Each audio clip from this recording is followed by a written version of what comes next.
Assalamualaikum warahmatullahi wabarakatuh. Pada hari ini kita akan membahas materi pada KD 3.2 di pelajaran komunikasi massa yang membahas tentang undang-undang dan regulasi media massa.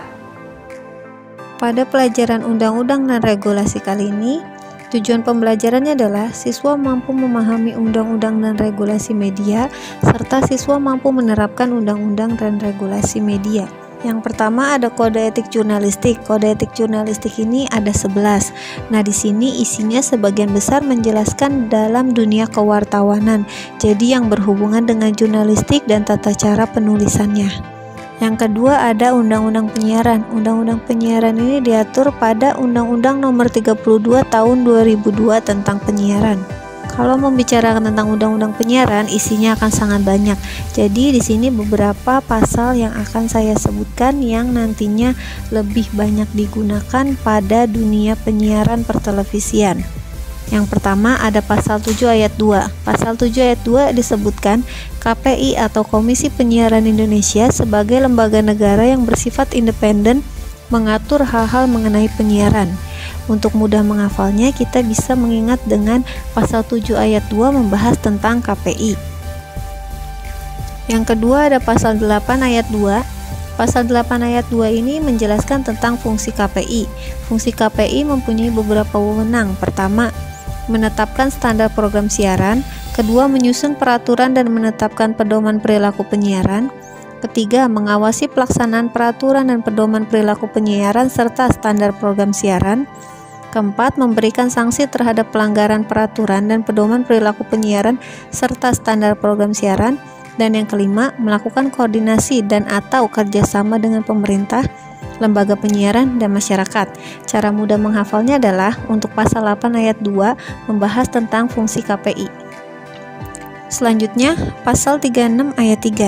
Pada pasal 36 ayat 3 ini menjelaskan tentang isi siaran wajib memberikan perlindungan dan pemberdayaan kepada halayak khusus, yaitu anak-anak dan remaja, dengan menyiarkan mata acara pada waktu yang tepat, dan lembaga penyiaran wajib mencantumkan dan atau menyebutkan klasifikasi halayak sesuai dengan isi siaran.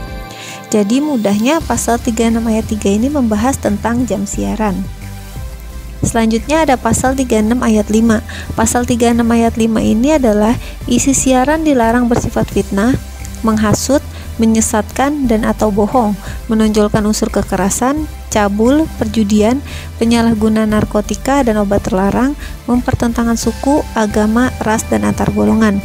Gampangnya adalah pasal 36 ayat 5 ini membahas tentang larangan pada isi siaran. Selanjutnya ada pasal 36 ayat 6.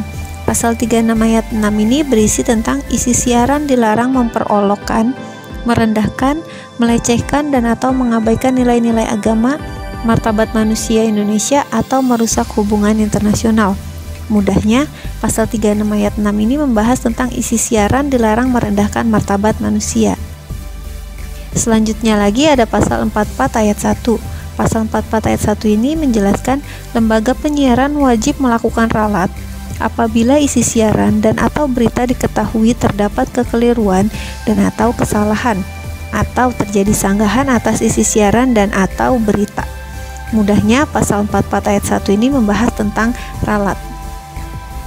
Terakhir ada pasal 44 ayat 2. Pasal 44 ayat 2 ini menjelaskan tentang ralat atau pembentulan dilakukan dalam jangka waktu kurang dari 24 jam berikutnya. Dan apabila tidak memungkinkan untuk dilakukan, ralat dapat dilakukan pada kesempatan pertama serta mendapatkan perlakuan utama. Mudahnya, pasal 44 ayat 2 ini membahas tentang waktu ralat. Waktu ralat ini diberikan kurang dari 24 jam. Pada Undang-Undang dan Regulasi Media terakhir adalah tentang P3SPS. P3SPS adalah Pedoman Perilaku Penyiaran dan Standar Program Siaran. Sekian untuk materi Undang-Undang dan Regulasi Media. Sampai bertemu di materi berikutnya.